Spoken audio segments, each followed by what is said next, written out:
ഇന്ന് നമ്മളിവിടെ തയ്യാറാക്കാൻ പോകുന്നത് എല്ലാവർക്കും ഒരുപാട് ഇഷ്ടപ്പെടുന്ന റെസിപ്പിയാണ്. അതിനുവേണ്ടി നമ്മളൊരു മിക്സിയുടെ ജാറിലേക്ക് അരമുറി തേങ്ങ ചിരകിയത് ഇട്ട് കൊടുത്തിട്ടുണ്ട്. ഒരു 5-10 ചെറിയ ഉള്ളി ഇട്ട് കൊടുത്തിട്ടുണ്ട്. ഒരു ചെറിയ കഷ്ണം ഇഞ്ചി ചെറുതായിട്ട് അരിഞ്ഞ് ഇട്ടിട്ടുണ്ട്. 6 വെളുത്തുള്ളി ഇട്ട് കൊടുത്തിട്ടുണ്ട്. പിന്നെ കുറച്ച് കുരുമുളക് ഇട്ട് കൊടുത്തിട്ടുണ്ട്. പിന്നെ അതിലേക്ക് നമുക്ക് മസാല ഒരു 1/4 ടീസ്പൂൺ മഞ്ഞൾപ്പൊടി, 1 ടീസ്പൂൺ അളവിൽ മുളക് പൊടി ചേർത്ത് കൊടുക്കാം. പിന്നെ ആവശ്യത്തിനുള്ള ഉപ്പും കൂടെ ചേർത്ത് കൊടുക്കാം. എന്നിട്ട് നമുക്കിതൊന്ന് ചതച്ചെടുക്കാം. ഒത്തിരി അരച്ചെടുക്കരുത്, ജസ്റ്റ് ഒന്ന് ചതച്ചെടുത്താൽ മാത്രം മതിയാകും. അപ്പം നമ്മൾ ഇതുപോലെ ഒന്ന് ചതച്ചെടുത്തിട്ടുണ്ട്. ഇനി നമുക്ക് ഈ അരപ്പൊന്ന് നമ്മുടെ ഒരു മത്തിയിലേക്ക് ഇട്ട് കൊടുക്കാം. മത്തിയിലേക്ക് ഇട്ട് കൊടുത്ത ശേഷം നല്ലതുപോലെ നമുക്ക് കൈവച്ച് മസാലയൊക്കെ നന്നായിട്ടൊന്ന് പുരട്ടിയെടുക്കാം. പുരട്ടിയെടുത്ത ശേഷം നമുക്കതിലേക്ക് ഉപ്പ് വേണമെന്നുണ്ടെങ്കിൽ ഉപ്പ് ചേർത്ത് കൊടുക്കാവുന്നതാണ്. അപ്പോൾ അതിലേക്ക് ഞാൻ കുറച്ച് ഉപ്പിട്ട് കൊടുത്തിട്ടുണ്ട്. ഇനി അതിലേക്ക് നമുക്ക് പുളി ചേർത്ത് കൊടുക്കാം. അപ്പോൾ നമുക്ക് ഇഷ്ടത്തിനനുസരിച്ചുള്ള പുളി ചേർത്ത് കൊടുക്കാവുന്നതാണ്. എന്നിട്ട് കൈവച്ച് നല്ലതുപോലെ ഒന്ന് മിക്സ് ചെയ്ത ശേഷം നമ്മളൊരു ചട്ടി എടുത്തിട്ടുണ്ട്. അതിൻ്റെ മുകളിലേക്ക് നമ്മളൊരു വാഴയില വാട്ടിയതാണ് ഇട്ട് കൊടുക്കുന്നത്. വാഴയില ജസ്റ്റ് ഒന്ന് വാട്ടിയെടുക്കണം, അല്ലെങ്കിൽ നമ്മളിതൊന്ന് പൊതിഞ്ഞെടുക്കുമ്പോൾ അത് പൊട്ടിപ്പോകും. അതിനുവേണ്ടി നമ്മളൊന്ന് ജസ്റ്റ് ഒന്ന് വാട്ടിയെടുക്കുക. അതിന് മുകളിലേക്ക് ചെറിയ കഷ്ണം വാഴയില വാട്ടിയതും കൂടെ നമുക്ക് വെച്ച് കൊടുക്കാം. എന്നിട്ട് ഈ മസാല പുരട്ടിയ മത്തി ഇതിൻ്റെ മുകളിലേക്ക് നമുക്ക് ഇട്ട് കൊടുക്കാം.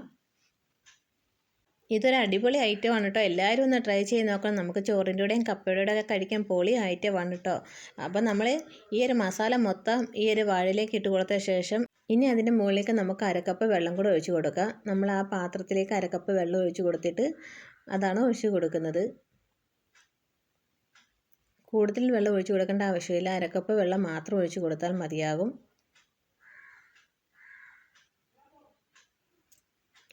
വെള്ളമൊക്കെ ഒഴിച്ച് കൊടുത്ത ശേഷം അതിന് മുകളിലേക്ക് നമുക്ക് കുറച്ച് കറിവേപ്പിലയും പച്ചമുളകും വലിയ സവാള അരിഞ്ഞതൊക്കെ ചേർത്ത് കൊടുക്കുക. ഇതെല്ലാം ചേർത്ത് കൊടുക്കുമ്പോൾ നല്ലൊരു മണം കൂടിയാണ്. അതുകൊണ്ടാണ് ലാസ്റ്റ് നമ്മൾ കുറച്ച് കറിവേപ്പില ഇട്ട് കൊടുക്കുന്നത്. പിന്നെ കുറച്ച് വലിയ ഉള്ളി ഇട്ട് കൊടുത്ത ശേഷം അതിന് മുകളിലേക്ക് കുറച്ച് പച്ച വെളിച്ചെണ്ണയും കൂടെ ഒഴിച്ച് കൊടുക്കാം. വെളിച്ചെണ്ണ തന്നെ ഒഴിച്ച് കൊടുക്കണം, എങ്കിലേ നമുക്ക് നല്ലൊരു ടേസ്റ്റ് കിട്ടത്തുള്ളൂ. എന്നിട്ട് നമുക്ക് ഈ ഇലയൊന്ന് പൊതിഞ്ഞെടുക്കാം. എല്ലാം വാഴയിലയും കൂടി ഇതുപോലെ പിടിച്ച ശേഷം നമുക്കൊരു വള്ളി വെച്ചൊന്ന് കെട്ടിക്കൊടുക്കാം. അപ്പോൾ എല്ലാവരും ഇതുപോലെ ഒന്ന് ട്രൈ ചെയ്ത് നോക്കണം. വീഡിയോ ഇഷ്ടപ്പെട്ടെങ്കിൽ ഫ്രണ്ട്സിനൊന്ന് ഷെയർ ചെയ്യുക, ലൈക്ക് ചെയ്യുക, നിങ്ങളുടെ അഭിപ്രായങ്ങൾ മറക്കാതെ കമൻറ്റ് ബോക്സിൽ അറിയിക്കുക. ഇതുപോലെ കെട്ടിക്കൊടുത്ത ശേഷം നമുക്ക് ഇഡ്ഡലി പാത്രത്തിൽ വെള്ളം വെച്ചിട്ട് ആ ചൂടായ ശേഷം അതിൻ്റെ മുകളിലേക്ക് വെച്ച് കൊടുത്തിട്ട് ഈ മത്തി ഒന്ന് വേവിച്ചെടുക്കുക. അപ്പോൾ പൊളി ടേസ്റ്റാണ്. അപ്പോൾ നിങ്ങൾ തീർച്ചയായിട്ടും ഒന്ന് ട്രൈ ചെയ്ത് നോക്കണം. അപ്പം നല്ലതുപോലെ നമ്മൾ ഈ വള്ളി വെച്ചൊന്ന് കെട്ടിക്കൊടുത്തിട്ടുണ്ട്. ഇനി നമുക്കിത് ചൂടായ ഇഡ്ഡലി പാത്രത്തിലേക്ക് വെച്ച് കൊടുക്കാം.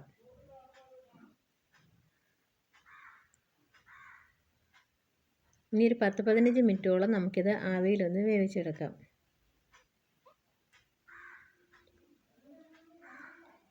അപ്പോൾ നമുക്കിത് അടച്ച് വെച്ചൊന്ന് വേവിച്ചെടുത്തിട്ട് വരാം. ഒരു 15 മിനിറ്റോളം നമുക്കൊന്ന് ഹൈ ഫ്ലെയിമിലൊന്ന് വേവിച്ചെടുക്കാം. അപ്പോൾ ഒരു 15 മിനിറ്റ് കഴിഞ്ഞിട്ടുണ്ട്. നമുക്ക് തുറന്ന് നോക്കാം. ആ അടിപൊളി മണമാണ് കേട്ടോ, ഒരു രക്ഷയില്ല. നമുക്ക് നല്ല ചൂട് കപ്പയുടെ കൂടെയും ചൂട് ചോറിൻ്റെ കൂടെയൊക്കെ കഴിക്കാൻ നല്ല പൊളി ടേസ്റ്റാണ്. അപ്പോൾ നമുക്കിതൊന്ന് തുറന്ന് നോക്കാം. അത് നമ്മൾ ആ ചട്ടിയിൽ തന്നെ വെച്ച് കൊടുത്തിട്ടുണ്ട്. അപ്പോൾ നമുക്കിതങ്ങോട്ട് പതുക്കെ ഇതിൻ്റെ വള്ളിയൊക്കെ ഒന്ന് പൊട്ടിച്ചെടുക്കാം.